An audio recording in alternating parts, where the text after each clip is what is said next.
चरक संहिता के अध्ययन हेतु आप सबका स्वागत है।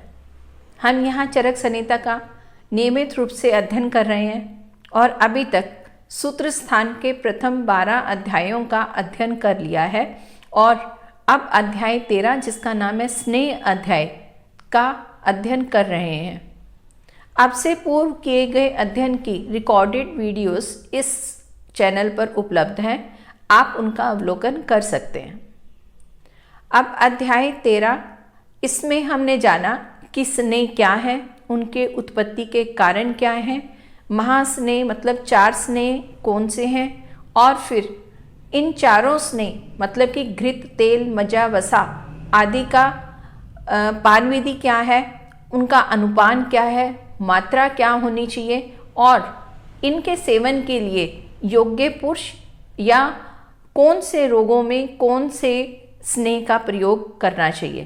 तो इस तरह से हमने अनेक प्रश्न का उत्तर जाना। अब आगे श्लोक संख्या 20 और 21, इसमें प्रश्न किया गया था कि मृदु और क्रूर कोष्ठ कौन।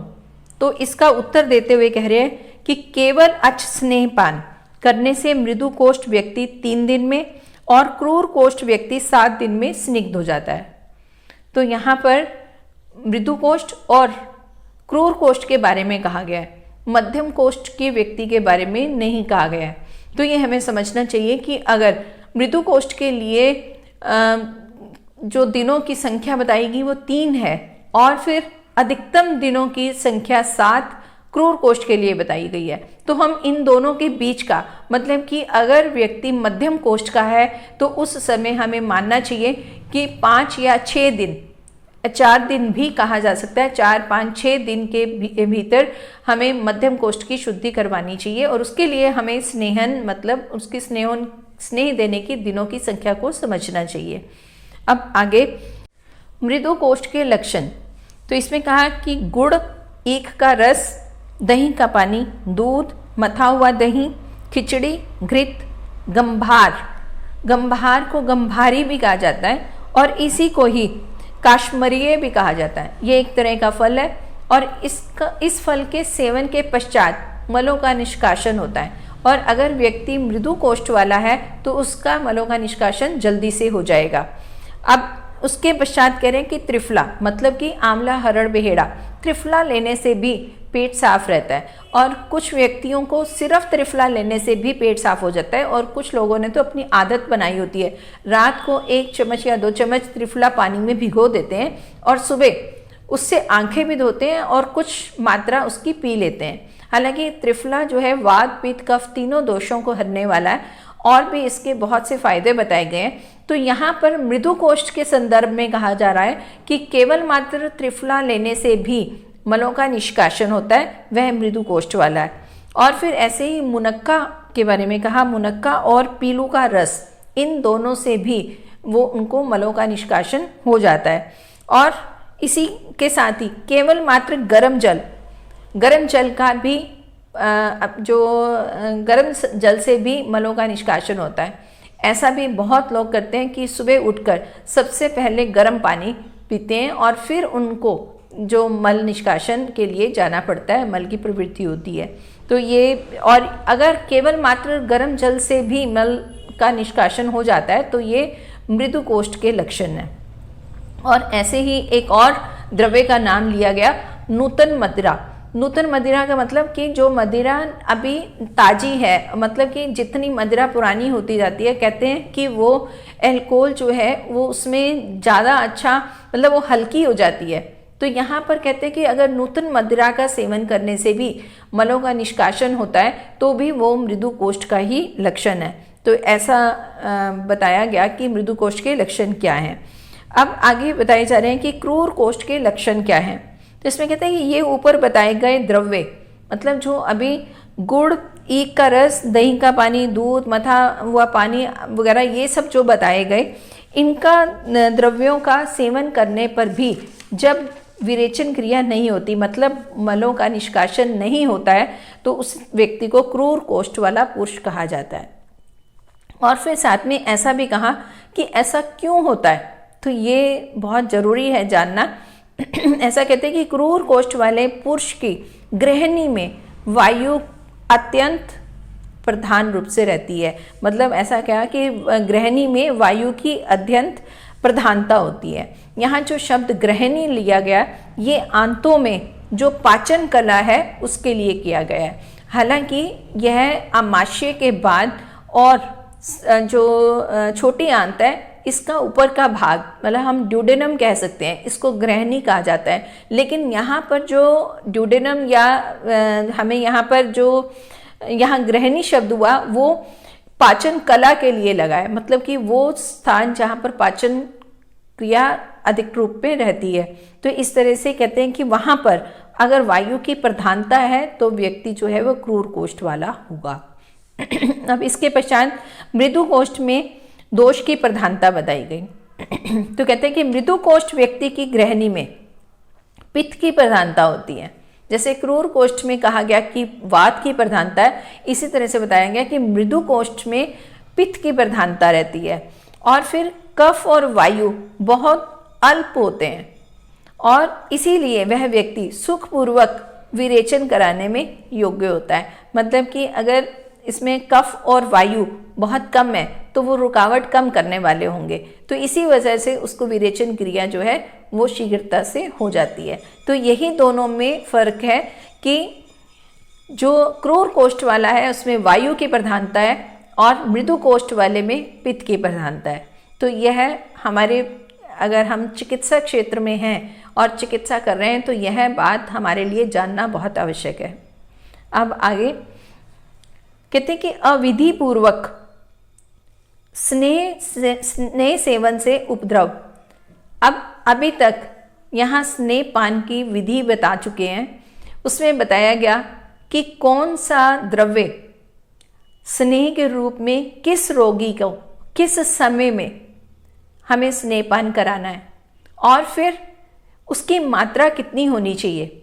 और साथ ही ये बताया कि मात्रा के अनुसार देने के पश्चात या पूर्व, मतलब अगर किसी व्यक्ति को स्नेहन करवाना है तो उससे पूर्व उसको क्या खिलाना पिलाना चाहिए, उसका कैसे आहार विहार होना चाहिए, और फिर स्नेह पान के दौरान हमें क्या सावधानी रखनी है, और फिर स्नेह पान करने के पश्चात भी हमें क्या व्यक्ति को निर्देश देने हैं और व्यक्ति को उनका किस तरह से पालन करना है। लेकिन अगर इन सब का पालन नहीं किया गया, मतलब विधि पूर्वक स्नेहन नहीं करवाया गया, अविधि पूर्वक करवाया जा रहा है, तो उस समय जो उपद्रव उत्पन्न हो जाएंगे, जो कॉम्प्लिकेशंस क्रिएट होंगी, उनका क्या सॉल्यूशन निकाला गया। तो यहाँ पर वो ऐसा कहा गया कि अविधि पूर्वक स्नेह सेवन से उपद्रव या व्यापद क्या होते हैं और फिर उनकी कैसे चिकित्सा करनी चाहिए। तो उसके विषय में कह रहे हैं कि जिस व्यक्ति की गृहिणी मतलब वही पाचन कला में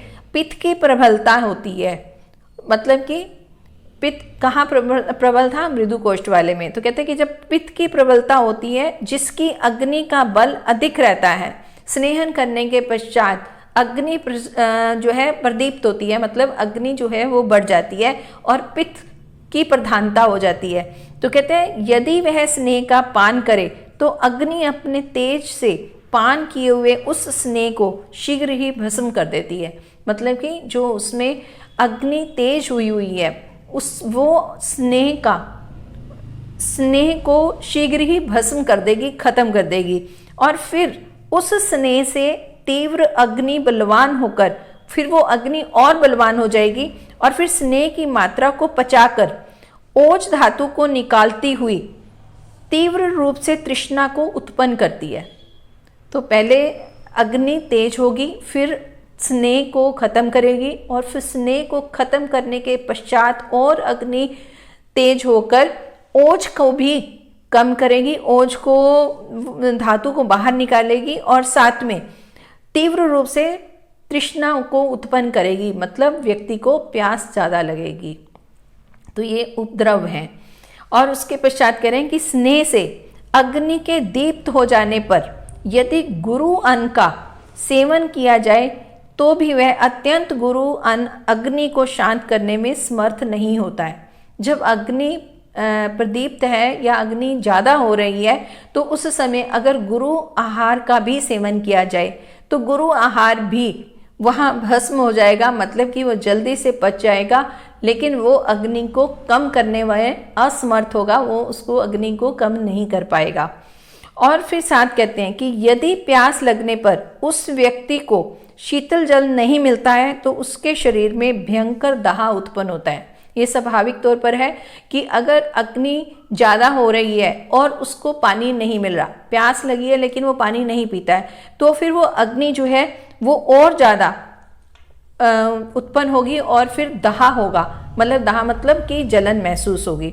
और फिर जिस प्रकार सूखे तृण के ढेर पर या बंद कमरे में रहने वाले विषैले सांप को जब क्रोध आता है, क्रोध हो जाता है, तो उसके विष रूपी अग्नि से वह तृण जल जाता है और सांप भी उसी में मर जाता है, वैसे ही तीव्र अग्नि भी मृत्युकारक हो जाती है। तो इसमें यहाँ पर एक उदाहरण दिया गया कि कहते हैं कि सूखे घास के ढेर पर जब एक सांप बैठा हुआ क्रोधित होता है तो वह अपनी क्रोध से ही उस जो तिनकों का ढेर है, घास का जो ढेर है, उसको जला देता है। और फिर उस जलने में, मतलब कि वो जब घास का ढेर जलता है उसमें वो खुद भी जल जाता है। तो ये किस तरह से हो पाता है, ये कहना बहुत मुश्किल है, मुझे तो समझ नहीं आया, लेकिन हो सकता है कि हम इस चीज़ को समझ नहीं पाए हों।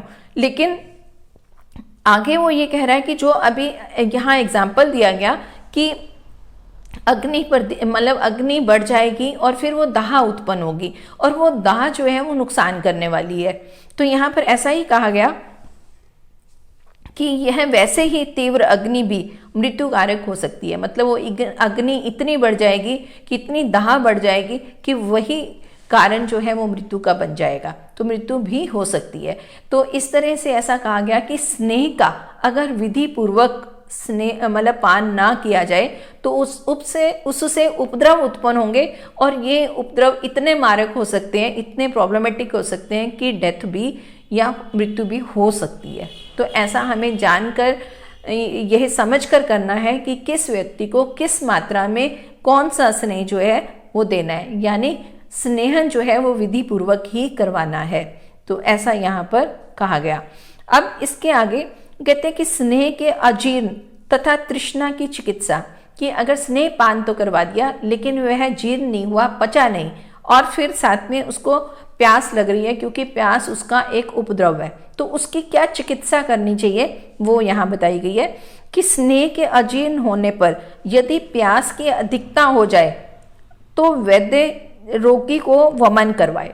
मतलब अगर उसको स्नेह अजीर्ण हो रहा है, मतलब कि उसको स्नेह पान तो करवा दिया लेकिन वो अंदर स्नेह का कार्य ठीक ढंग से नहीं कर रहा है, वो पच नहीं रहा है, तो उस समय चिकित्सक को ये चाहिए कि वो उसका रोगी का वमन करवा दे, मतलब कि उसको उल्टी करवा दे। और फिर यदि इस पर भी तृष्णा शांत ना हो तो फिर उसको शीतल जल पिलाकर और रुक्ष अन्न खिलाकर पुनः वमन करवाएं। यहाँ ऐसा कहा गया कि अगर वो फिर भी उसकी प्यास नहीं, मतलब पहले तो उल्टी, अगर उसको स्नेह पान करवाया और स्नेह पान जो है वो उसका पाचन ठीक ढंग से नहीं हो रहा है, तो रोगी को वमन करवा देना चाहिए, उसको उल्टी करवा देनी चाहिए। लेकिन अगर फिर भी उसको तृष्णा लगे या प्यास लगे तो उस समय शीतल जल पिला देना चाहिए। हालांकि स्नेह पान के पश्चात हमेशा उष्ण जल पिलाया जाता है ताकि शरीर में स्नेह का अच्छे से पाचन हो जाए। लेकिन यहाँ अब शीतल जल की बात कर रहे हैं, क्यों कर रहे हैं? क्योंकि यहाँ पर जो तृष्णा उत्पन्न हुई है वो उपद्रव के रूप में है। अब उस उपद्रव को शांत करने के लिए ठंडा पानी पिलाया जा रहा है और फिर साथ ही रुक्ष द्रव्य खिलाए जा रहे हैं। रुक्ष द्रव्यों से क्या होगा कि शरीर के अंतर्गत जो वहाँ पर स्नेह की मात्रा है वो उसके साथ लिप्त हो जाएगी, और फिर उसके बाद जब उल्टी या वमन करवाया जाएगा तो वो जो स्नेह अंदर पचा नहीं है वो उस उल्टी में या वमन के रूप में बाहर आ जाएगा। तो यहाँ पर ऐसा कहा गया।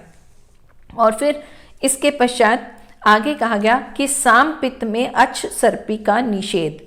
अब यहाँ साम पित्त कहा गया है, तो साम पित्त में मतलब कि जो स्नेह पिलाना है वो अर्ची सर्पी नहीं पिलाना है। अर्ची मतलब केवल मात्र वो घी का स्नेहन नहीं करवाना है। अब ऐसा क्यों कहा गया वो भी आगे बता रहे हैं कि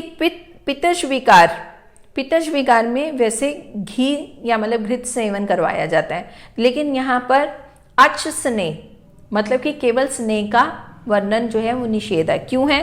क्योंकि पित्तज विकार में विशेषकर पित्त के साथ अब आम युक्त मतलब आम उसके साथ जुड़ा हुआ है होने पर केवल घृत का पान नहीं कराना चाहिए, क्योंकि वह संपूर्ण शरीर को रंग देता है। तो रंग यहाँ पर पीलापन लिए हुए है, तो पीलापन जो है वो पीलिया की निशानी है। हमने ये जाना था पिछली जो हमने कक्षा में ये जाना कि अगर स्नेहपान विधि पूर्वक नहीं करवाया जाता है तो उसमें जॉन्डिस हो सकता है। तो यहाँ पर वही बता रहे हैं कि अगर सामपित्त के साथ सामपित्त है और उसमें हम अच्छी मतलब कि अच सेवन या अच सर्पी सेवन मतलब कि अगर खाली घी पिलाएंगे तो उसमें ये उपद्रव हो सकता है। और फिर उपद्रव का एक रूप पीलिया है, मतलब कि कहीं ना कहीं वो जो है लिवर के साथ इन्वॉल्वमेंट हो जाएगी और फिर ये जॉन्डिस क्रिएट हो सकता है। और साथ ही कहते हैं कि वह ज्ञान व स्रोतों में जाकर संज्ञा नष्ट कर मार डालता है। तो यहाँ पर एक तो जॉन्डिस या पीलिया बताया गया और दूसरा वो बता रहे हैं कि ऐसा करने से जो हम अच सर्पी पान करवा रहे हैं और जिसमें सामपित्त है उसके अंदर ये एक कॉम्प्लिकेशन और हो जाएगी कि व्यक्ति को ज्ञान शून्यता आएगी, मतलब वो पूरी तरह से कॉन्शियस नहीं रहेगा और उसको संज्ञा नष्ट मतलब वो मूर्छित भी हो सकता है। और फिर उसके पश्चात वो कहते हैं कि संज्ञा नष्ट कर मार डालता है, तो उसकी मृत्यु भी हो सकती है। तो इस तरह से ये कॉम्प्लिकेशंस बताई गई हैं कि स्नेहपान के दौरान इन कॉम्प्लिकेशंस को भी समझकर ही चिकित्सक को चिकित्सा करनी चाहिए। अब आगे कहा गया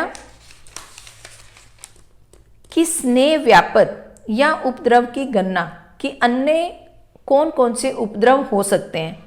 तो यहाँ हम बता रहे हैं कि तंद्रा मतलब कि नींद का ना आना, नींद का अधिक आना। तंद्रा मतलब अगर नींद अधिक मात्रा में आ रही है, और फिर जी मचलाना मतलब कि उससे वॉमिटिंग सेंसेशन होगी, वॉमिटिंग नहीं हो रहा है लेकिन सेंसेशन आ रही है। और फिर उदर में अना मतलब कि पेट फूला हुआ दिखेगा, और फिर ज्वर बुखार हो सकता है। अंगों में जकराहट तो शरीर जकड़ सकता है, और ज्ञान शून्यता मतलब कि कॉन्शियसनेस कम हो जाएगी। और फिर कुष्ठ स्किन प्रॉब्लम्स आ सकती हैं, खुजली ये भी स्किन प्रॉब्लम। और फिर पांडु रोग एनीमिया भी हमने स्नेह व्यापद के बारे में पहले पढ़ चुके हैं हम कि एनीमिया भी हो सकता है। और साथ ही शोथ का मतलब एडिमा आ जाएगा। और फिर अर्श तो पाइल्स भी हो सकती है। अर्श के जो अंकुर हैं जिसको हम पॉलिप्स कहते हैं वो भी यहाँ पर हो सकते हैं। और फिर साथ ही बोली का बंद हो जाना, और साथ अरुचि मतलब भोजन की इच्छा ना होना, और तृष्णा प्यास लगना, उद्र रोग पेट के रोग, गृहिणी दोष तो यहाँ भी पेट से संबंधित दोषों के मतलब रोगों के बारे में कहा गया। और फिर साथ ही कह रहे हैं गृहिणी संग्रहणी और घंटी यंत्र रोग, ये भी पेट के ही रोग हैं जिनमें मलों का निष्कासन मुश्किल से होता है। तो ये सारे रोग भी स्नेह के उपद्रव हो सकते हैं। और साथ में ये सैत्मीयता बोला है और वो भी एक तरह की जकड़न ही है। और फिर बोली का बंद हो जाना, उद्रशूल पेट में दर्द होना, आम दोष के अंदर यहाँ पर अलसक, विलंबिका, विसूचिका आदि रोग बताए गए हैं। अलसक का मतलब है कि जो आहार द्रव्य लिए जाते हैं उनका पाचन ना होकर वो वहीं पर ही पड़े रहते हैं, उनमें मूवमेंट नहीं आती है, तो ये वह रोग है अलसक। और फिर विलंबिका मतलब विलंबिका में भी ऐसा होगा कि अन्न का पाचन ठीक ढंग से नहीं होगा और मलों का निष्कासन विलंब से होगा, देरी से होगा। और विसूचिका एक ऐसा रोग जिसमें उल्टी और दस्त दोनों ही रहते हैं, जैसे कि कोलरा के अंदर होता है, लेकिन कोलरा में कुछ इन्फेक्शन की वजह से होता है। और यहाँ पर ये सांपित्त भी हो सकता है और स्नेह का उपद्रव भी हो सकता है। तो यह वो रोग है जिसके अंदर उल्टी और दस्त आ रहा है। तो इस तरह से ये सभी रोग जो हैं वो यहाँ पर स्नेह व्यापक रोग हैं, मतलब कि स्नेहपान के बाद होने वाले उपद्रवों से होने वाले रोगों की यहाँ गणना की गई है। अब आगे, अविधि स्नेह सेवन से उत्पन्न उपद्रवों या व्यापक की चिकित्सा। अभी जो ऊपर रोग बताए गए, अब आगे उनकी चिकित्सा बताई जा रही है। तो इसमें कहा कि स्नेहजन्य सभी प्रकार के उपद्रवों में वमन कराना। तो इसमें यह है कि स्नेहपान करवा दिया है और स्नेहपान वहीं रुका हुआ है, कार्य ठीक ढंग से नहीं हो रहा है, तो वो उसको उधर मार्ग से, मतलब कि उल्टी के रूप में उसको बाहर निकाल दिया जाए। तो यह उसकी एक चिकित्सा हो गई कि अगर स्नेह किसी भी तरह से उपद्रव कर रहा है तो उसका सबसे पहले उसको वमन करवा दिया जाए और फिर स्वेदन करवाया जाए। वैसे भी स्नेहन करने के पश्चात स्वेदन करवाते हैं, तभी आगे संशोधन कार्य वगैरह और पंचकर्म करवाया जाता है। तो यहाँ पर भी ऐसा बोला कि अगर स्नेहन के व्यापक हो रहे हैं, उपद्रव हो रहे हैं, कॉम्प्लिकेशंस हो रही हैं, तो उसमें भी स्वेदन व्यक्ति का करवाना चाहिए। और फिर समय की प्रतीक्षा कराना, मतलब कि अगर स्नेह व्यापक हो गया है तो उसमें कुछ समय उसको वेट करना है कि अपने से उसका जो व्यापद है वो ठीक हो जाए। तो इसमें कहा कि समय की प्रतीक्षा करना और फिर प्रत्येक पुरुष के बल और व्याधि के बल को देखकर विरेचन का प्रयोग करना। और फिर पहले जैसे वमन बताया गया, ऐसे ही कहा कि अगर व्यक्ति को स्नेहन मतलब ठीक ढंग से नहीं हो रहा है, उपद्रव हो रहे हैं, तो ऐसे में विरेचन क्रिया भी करवाई जा सकती है, मतलब कि कुछ ऐसा औषधि द्रव्य दे दिया जाए जिससे विरेचन हो जाए। और फिर साथ में कहा कि तक्र अरिष्ट का प्रयोग कराना, मतलब ये ऐसा एक औषधि का नाम बता दिया कि तक्र अरिष्ट का भी प्रयोग किया जा सकता है। और साथ ही रुक्ष अन्न, मतलब स्नेहन का व्यापद है तो उसमें रुक्ष अन्न का प्रयोग करवाना है और पेय पदार्थों का सेवन कराना चाहिए। और फिर मूत्रों का प्रयोग भी यहाँ बताया गया। पूर्व अध्यायों में हमने 8 प्रकार के मूत्र पढ़े थे और फिर मूत्र जो है वो हमने जाना था कि वो रुक्ष होते हैं। तो यहाँ पर स्नेहन है, स्नेहन के उपद्रव हो रहे हैं, तो स्नेहन के उपद्रवों में मूत्रों का प्रयोग करवाया जाता है। इसमें गाय का मूत्र हो सकता है, सव मूत्र हो सकता है, या अन्य जो भी मूत्र वहाँ पर बताए गए उनमें से यहाँ किसी एक मूत्र का प्रयोग किया जा सकता है, और वो भी इसीलिए क्योंकि वो रुक्षता उत्पन्न करने वाले हैं। और फिर त्रिफला का सेवन करवाना, त्रिफला भी रुक्षता को उत्पन्न करने वाला है, स्नेह को कम करने वाला है, तो इसलिए यहाँ पर स्नेह व्यापक में त्रिफला का प्रयोग भी किया जा सकता है। और फिर इससे अविधि स्नेह से उत्पन्न उपद्रवों की शांति हो जाती है। तो इस तरह से यहाँ पर ऐसा बताया गया। और इसके आगे संशोधन के लिए स्नेहपान के आचार, तो यहाँ कहा कि स्नेह पी लेने के बाद 3 दिन तक मनुष्य विश्राम करे और इस 3 दिन में स्नेह से मिश्रित द्रव, उष्ण मांस रस और भात का सेवन कर विरेचन औषध का सेवन करे। तो यहाँ ऐसा बताया कि अगर ये स्नेहपान हो गया है, स्नेहपान करने के पश्चात कहते उसके 3 दिन तक पुरुष विश्राम करे, मतलब कि कुछ भी हैवी वर्क नहीं होना चाहिए। और फिर इस 3 दिन में स्नेह से मिश्रित द्रव, मतलब जो यहाँ पर द्रव पदार्थ लेना है और उसमें भी हल्का स्नेह जो है वो मिला होना चाहिए। और फिर उष्ण मांस रस ले सकते हैं और भात का सेवन करना है, और साथ ही विरेचन औषधियों का प्रयोग भी यहाँ पर करने के लिए कहा गया है। और फिर आगे कहते कि वमन के लिए स्नेह प्रयोग करने पर आचार, तो कहते कि स्नेह पीने के 1 दिन बाद द्रव, उष्ण मांस रस और भात खिलाकर वमन कराना चाहिए। पिछले श्लोक में ये कहा गया कि 3 दिन के बाद विरेचन क्रिया करवानी चाहिए, लेकिन यहाँ ये कहा जा रहा है कि अगर वमन करवाना है तो 1 दिन के पश्चात वमन कराना चाहिए। और फिर ऐसा कहा कि संशमन स्नेह पीने में आचार। अब यहाँ हम जान चुके हैं कि स्नेहन 2 तरह से या 2 विधि से पिलाया जा सकता है। संशमन करवाने के लिए मतलब रोगों का संशमन कराना है या फिर रोगों का संशोधन करवाना है। तो यहाँ पर संशमन स्नेह पीने में आचार बताया गया कि संशमन करने के लिए सेवन किए हुए स्नेह में विरेचन किए हुए पुरुष के समान ही आचार विधि है। मतलब कि वो जो चीज़, मतलब जो निर्देश विरेचन करने के पश्चात दिए जाते हैं, यहाँ पर भी अगर स्नेहपान संशमन के लिए करवाया जा रहा है तो उसमें वही प्रयोग विधि जो विरेचन के लिए की जाएगी वो यहाँ पर भी मतलब एप्लीकेबल है कि वो यहाँ पर भी किया जाएगा। तो यह यहाँ पर ये कहने का भाव है। और साथ ही कहा कि विचारना के योग्य पुरुष, हम अभी इसी अध्याय में 24 तरह की विचारना और फिर 64 तरह की विचारना पढ़ चुके हैं। तो यहाँ पर ऐसा कहा गया कि किन व्यक्तियों को विचारना से स्नेहपान करवाना चाहिए। तो उसके विषय में कह रहे हैं कि जो व्यक्ति स्नेह से द्वेष रखता हो, मतलब स्नेह पीना उसको पसंद नहीं है, तो और जो सदा स्नेह का सेवन करते हो और जो हमेशा स्नेह का पालन कर मतलब स्नेह पीते हैं उनको, और जिस पुरुष का कोष्ठ मृदु हो, जो व्यक्ति क्लेश को सहने में असमर्थ हो, मतलब कि वो नहीं सहन कर सकता, और जो व्यक्ति प्रतिदिन मदिरा पीने वाला हो, उनके लिए विचारना का प्रयोग उत्तम रहता है। मतलब किसी भोज्य पदार्थ के साथ मिलाकर स्नेह पान करवाना उसको उत्तम रहेगा। और फिर विचारना की आगे विधि बता रहे हैं कि लाव पक्षी, तितर, मोर, हंस, सुअर, गो, बकरी, भेड़ और मछली, अब ये कुछ यहाँ पे जीव जंतुओं का नाम बताए गए। वो कहा कि इनके मांसों का रस, मतलब इनका मांस रस बनाया जाए और फिर उसमें स्नेहन मिलाकर इसका रस स्नेहन कराने में हितकर होता है। मतलब कि इनके मांस रस से स्नेहन करवाया जा सकता है।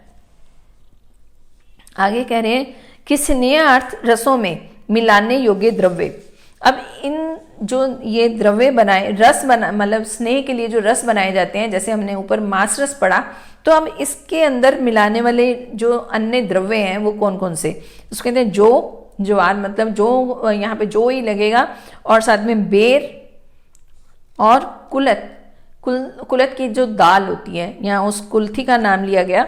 स्नेह में घी, तेल, वसा, मज्जा चारों, मतलब यहाँ ये वो द्रव्य हैं जिनको हम मांस रस में या अन्य रसों में डाल सकते हैं, उनको संस्कारित कर सकते हैं।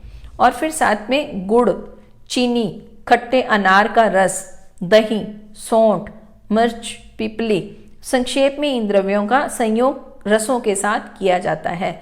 मतलब कि स्नेहन करने के लिए जो रस बनाया जाएगा उस रस के अंतर्गत, मतलब उस रस को इन सब द्रव्यों से मिलाकर हम रस बना सकते हैं, जो कि स्नेहन क्रिया में प्रयोग होगा।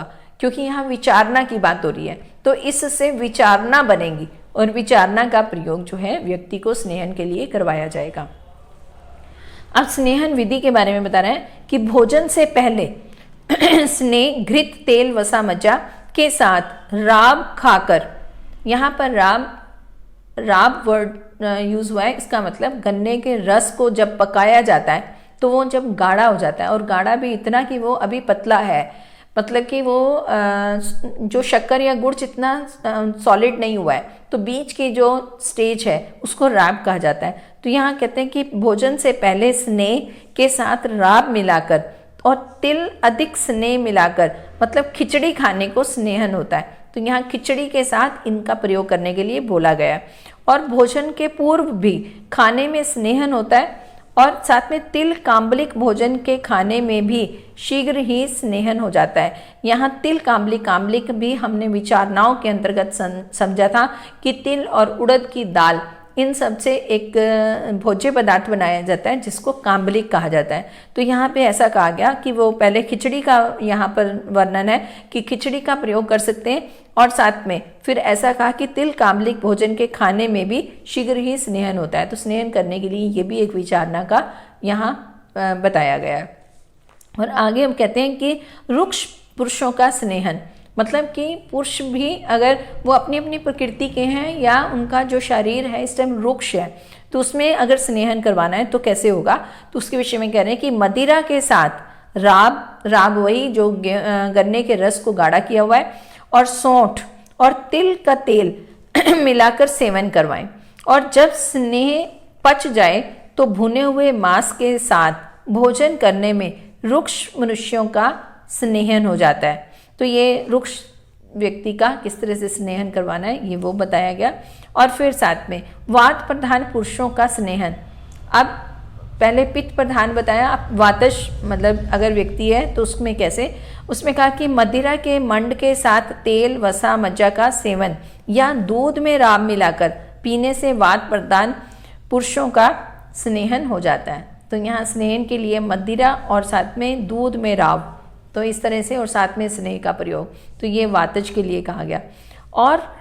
और भी धारा उष्ण दूध में स्नेह मतलब कि घृत तेल वसा मज्जा आदि को चीनी मिलाकर या दही के मिलाई में राब मिलाकर पीने से मनुष्य का स्नेहन हो जाता है। तो इस तरह ये वातज प्रकृति के व्यक्तियों के लिए कहा गया।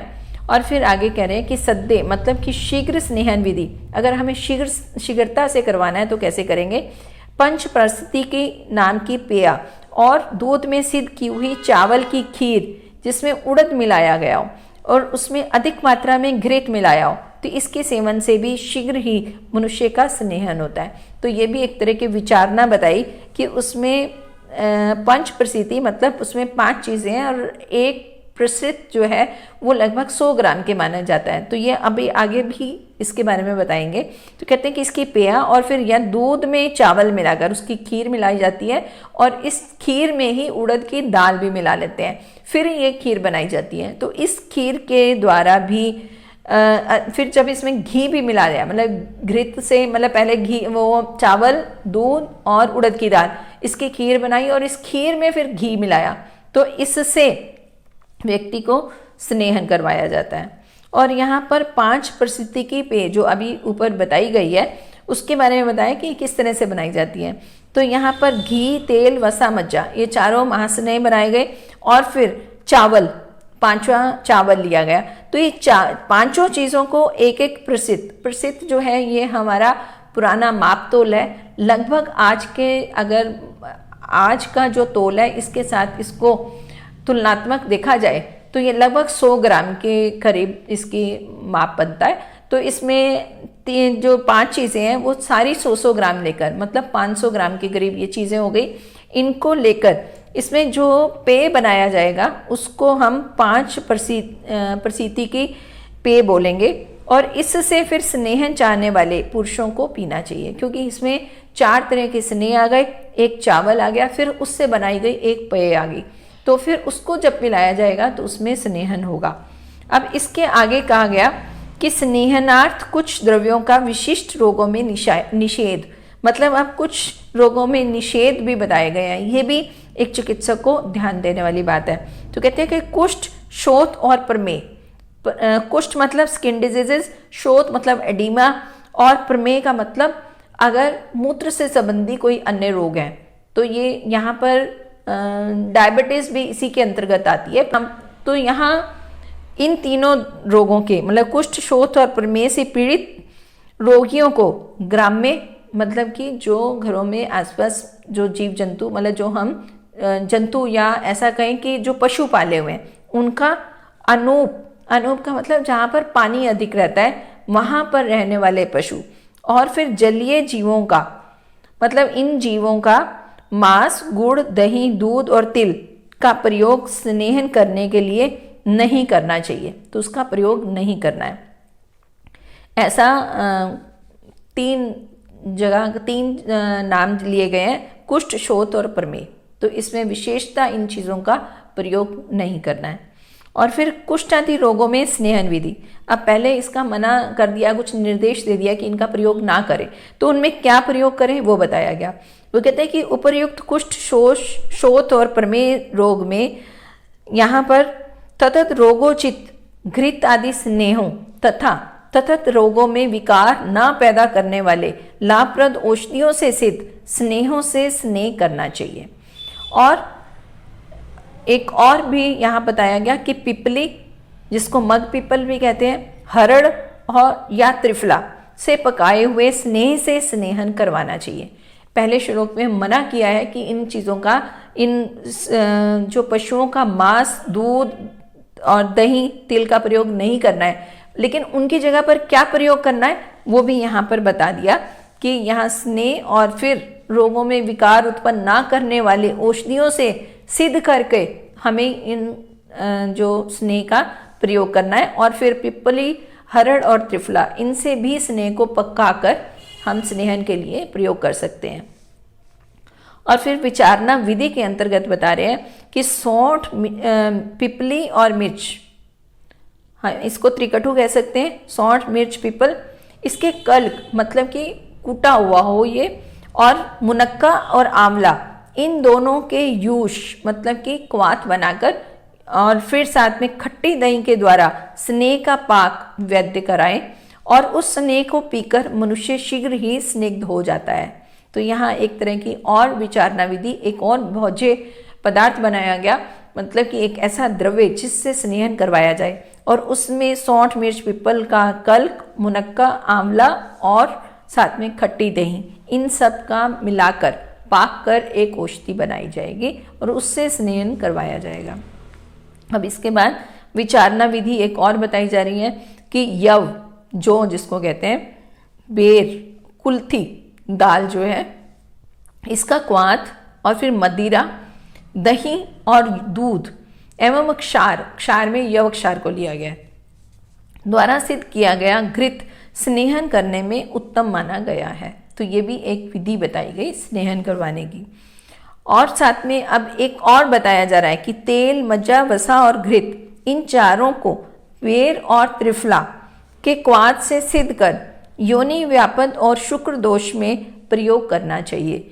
यहाँ स्त्रियों और पुरुषों दोनों के रोगों के बारे में एक विशेष स्नेहन विधि बताई गई है कि तेल, मज्जा, वसा, घृत, इन चारों को मिला ले और फिर इसमें बेर और त्रिफला, इनसे सिद्ध कर जो स्नेहन करवाया जाएगा वो योनि व्यापद और शुक्र दोष को ठीक करने वाला रहेगा या उसकी चिकित्सा के अंतर्गत बता दिया गया। अब यहाँ पर एक और ऐसा कहा कि शीघ्र स्नेहन और अति स्नेहन के दोष के बारे में उपमा। जब हम स्नेहन करवाते हैं तो उसमें दो तरह की कॉम्प्लिकेशंस हो सकती हैं।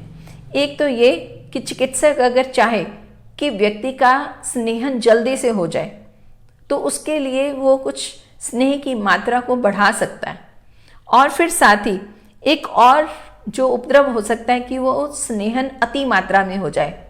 तो दो कॉम्प्लिकेशंस हैं और इनके विषय में कहा गया कि यदि शीघ्रता पूर्वक अति मात्रा में स्नेह का सेवन किया जाए तो वह जिस प्रकार सूखे वस्त्र को जल में भिगोया जाए और जितने जल से कपड़ा भीग जाता है उतना जल कपड़ा ग्रहण कर लेता है और फिर अधिक जल उसमें चूकर बाहर निकल आता है। कहने का भाव है कि जब कपड़े के ऊपर पानी डाला जाएगा, अगर वो थोड़ी मात्रा में पानी डाला गया तो वह कपड़ा गीला हो जाएगा, लेकिन अगर वो पानी और ज़्यादा डाला गया तो वो पानी कपड़े में से चोने लगेगा।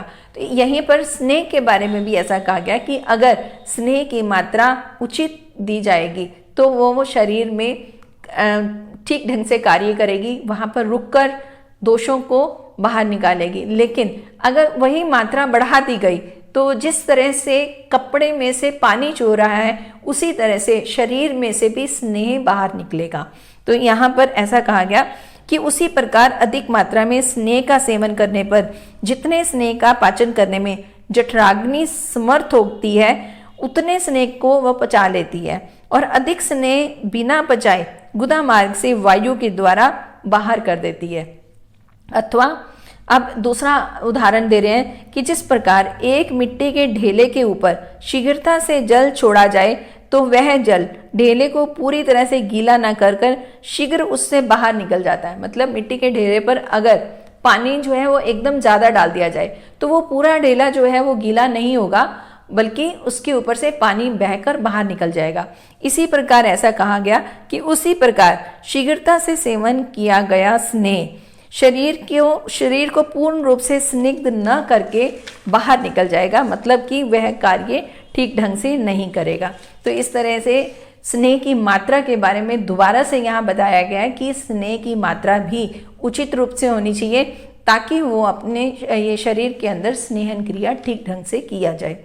और अब आगे यहाँ पर लवण मतलब नमक के बारे में कहा गया है कि जो सलवण स्नेह का गुण, कि स्नेहन जब भी कराना है तो उसमें कुछ मात्रा लवण की डाली जा सकती है। तो वहाँ पर कैसा बोला कि नमक अभिषंदी और अरुक्ष, मतलब कि अरुक्ष है मतलब कि कुछ स्निग्धता लिए हुए है, और फिर सूक्ष्म है, उष्ण है और व्यवाही है, और इसीलिए नमक के साथ स्नेहों का प्रयोग करने पर मनुष्य को यह स्नेह शीघ्र ही स्नेहन करता है। तो यहाँ पर स्नेहन के साथ कुछ लवण की मात्रा का भी निर्देश दिया गया कि उसका प्रयोग करना चाहिए। तो वो क्यों करना चाहिए? क्योंकि वो इसमें संशोधन कार्य मतलब इसमें जो स्नेहन कार्य है वो उस अति मतलब कुछ बेटर फॉर्म में होगा, इसलिए यहाँ पर लवण की मात्रा को मिलाने के लिए कहा गया है।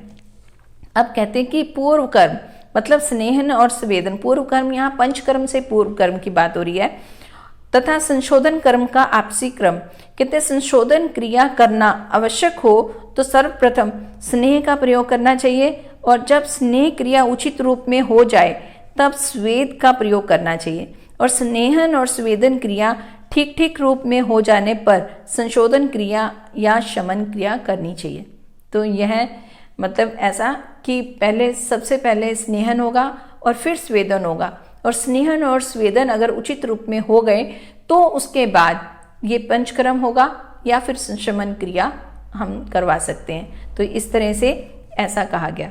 अब इस स्नेह अध्याय में स्नेहों के सेवन करने की संपूर्ण विधि, स्नेहों के अविधि से सेवन करने में उपद्रव, और फिर औषधों के साथ उसकी सिद्धि, जैसा कि प्रश्न अग्निवेश ने किया था, उनके अनुसार भगवान चंद्रभागी पुनर्वसु ने उत्तर दिया है। मतलब यहाँ ये प्रश्न पूरे अध्याय का सार रूप में कहा कि जो प्रश्न अग्निवेश जी ने पूछे थे वो पुनर्वसु जी ने उसके उत्तर के रूप में ये सब बताया, मतलब कि जो भी यहाँ इस अध्याय में वर्णित है। अब इसी के साथ ये अध्याय यहाँ पर समाप्त हुआ। आने वाली कक्षा में हम अध्याय 14 आरंभ करेंगे, जिसमें स्वेदन क्रिया के बारे में कहा जाएगा। कक्षा समाप्त करने से पहले हम प्रश्न उत्तर लेते हैं। पूर्व कक्षा में पूछा गया प्रश्न था, स्नेह के पश्चात अनुपान क्या दिया जाता है? तो यहाँ 4 तरह के स्नेह माने गए, और चारों का स्नेह का अलग अलग यहाँ बताया गया कि अगर घृत पान करवाना है तो घृत पीने के बाद गर्म जल, और फिर तेल पीने के बाद यूष, और वसा और मज्जा पीने के बाद मंड, इस तरह से अनुपान देना चाहिए।